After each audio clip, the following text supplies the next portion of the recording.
بسم اللہ الرحمن الرحیم۔ السلام علیکم۔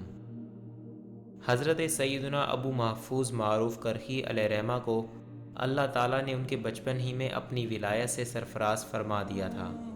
چنانچہ ان کے بھائی حضرت عیسیٰ رحمۃ اللہ تعالیٰ علیہ کہتے ہیں کہ میں اور میرے بھائی معروف ایک مکتب میں پڑھتے تھے۔ ہم اس وقت عیسائی تھے اور ہمارا عیسائی استاد بچوں کو باپ اور بیٹے کا درس دیتا، یعنی یہ کہتا کہ حضرت عیسیٰ علیہ السلام اللہ تعالیٰ کے بیٹے ہیں، معاذ اللہ۔ تو میرے بھائی معروف چیخ چیخ کر احد احد، یعنی وہ ایک ہے، وہ ایک ہے کہتے، تو عیسائی استاد انہیں خوب مارتا، یہاں تک کہ استاد نے ایک دن انہیں اتنا مارا کہ وہ مکتب سے بھاگ گئے۔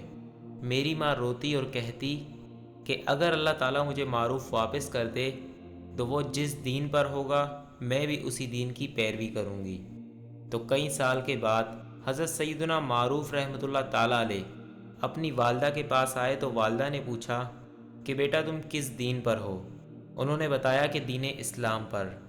میری ماں نے بھی کلمہ پڑھ لیا۔ اس طرح میری ماں مسلمان ہوئی اور ہم سب بھی مسلمان ہو گئے۔ حضرت سیدنا احمد بن فتح رحمۃ اللہ تعالیٰ علیہ فرماتے ہیں کہ میں نے سیدنا بشر بن حارث رحمۃ اللہ تعالیٰ علیہ کو خواب میں دیکھا کہ وہ ایک باغیچے میں بیٹھے ہیں، ان کے سامنے ایک دسترخوان ہے اور وہ اس میں سے کھا رہے ہیں۔ میں نے ان سے پوچھا، اے ابو نصر، اللہ تعالیٰ نے آپ کے ساتھ کیا معاملہ فرمایا؟ جواب دیا، اس نے مجھ پر رحم فرمایا اور مجھے بخش دیا اور ساری جنت کو میرے لیے مباح فرما دیا، اور مجھ سے فرمایا کہ جنت کے ہر پھل سے کھاؤ اور اس کی نہروں سے پیو اور اس کی تمام نعمتوں سے فائدہ اٹھاؤ کہ تم دنیا میں اپنے نفس کو خواہشات سے بچایا کرتے تھے۔ میں نے پوچھا، آپ کے بھائی حضرت سیدنا احمد بن حنبل رحمۃ اللہ تعالیٰ علیہ کہاں ہیں؟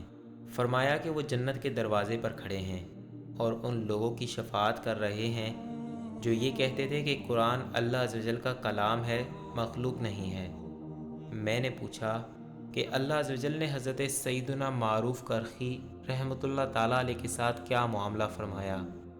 تو انہوں نے کہا، افسوس ہائے افسوس، ہمارے اور ان کے درمیان بہت سے پردے حائل ہیں۔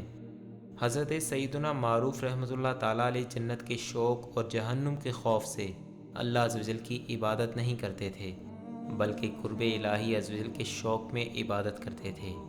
لہٰذا اللہ تعالیٰ نے انہیں رفیق اعلیٰ کی طرف اٹھا لیا اور اپنے اور ان کے درمیان کے حجابات اٹھا لیے۔